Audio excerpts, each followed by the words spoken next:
where you can go on and they're set up in a variety of different cities where you can just meet an individual, you'll exchange the cash, he'll send you the Bitcoin immediately right there, and that's it. It's a very simple transaction.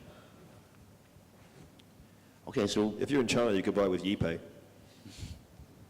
okay. It's a disruptive technology. Now I'm going to go back to that in a second, but Bitcoin is not the only one right now. There are probably 100 other virtual currencies out there. Some fade quickly. Some have staying power. So we were talking about this before, but why Bitcoin? Why not Bitcoin? What else is there? Sure. There's now over 100 alt currencies, alternative currencies. Bitcoin was the first, and as the first, it certainly is the market leader.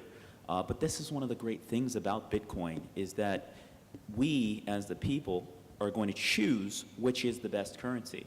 So all of these other currencies are going to compete, and the best will win, and it will benefit all of us. There's no agency telling us this is the currency you have to use. There's no government telling us that. So right now it's Bitcoin, and who knows what it's going to be ultimately. But cryptocurrency is here to stay. You can't uninvent it, and there's going to be a lot of great innovations that come from it. And it's also going to be one of the things that I quite frankly believe will be used in countries around the world at a much greater level as we move into the future. I think this is quite like the revolution of the currency or maybe the money, because this is the first invention in this industry. So it's very hard to say whether the Bitcoin can be replaced the old cash, or maybe what's going to happen in the future. But I think the revolution is going on. So as Mami said, I think the best choice is what people choose. Yeah.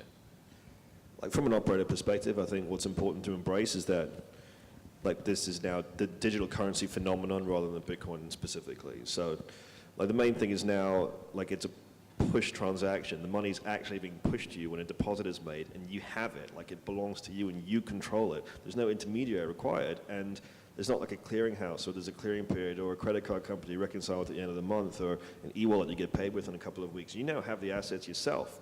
That's like where the innovation is.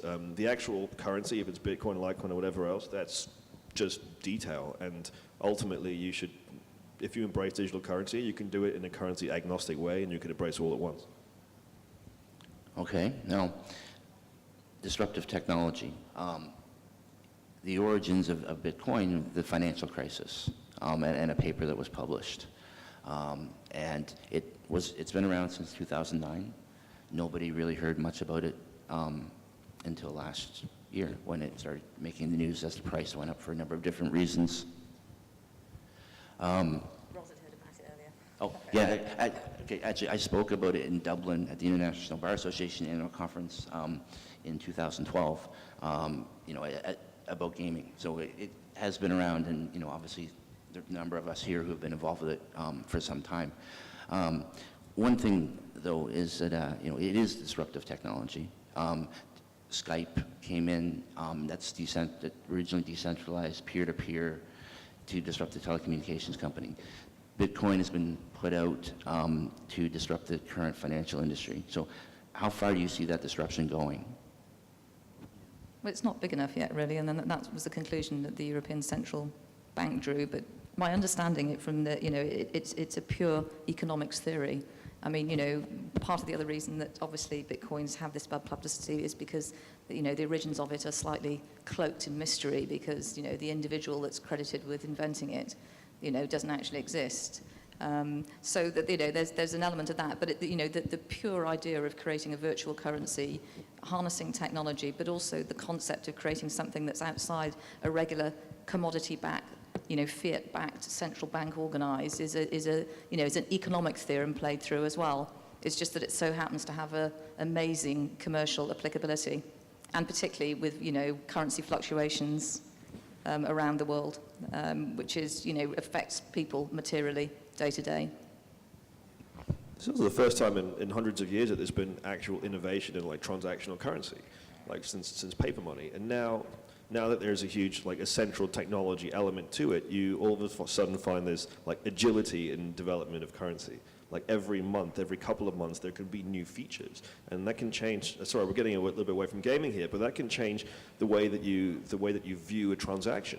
Like otherwise now, if you do a transaction in cash, you're both there, you kind of exchange the money and you're good to go. If there's a credit card transaction, you're a user online, you input your credit card details, or in a store, the merchant will eventually claim money from your bank, he'll claim it from you, but there's always risk that's held by one party. If it's the buyer or if it's the seller, there's an amount of risk.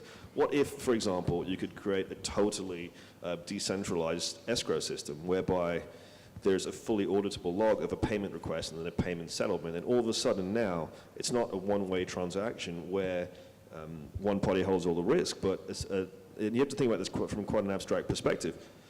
But like this is just as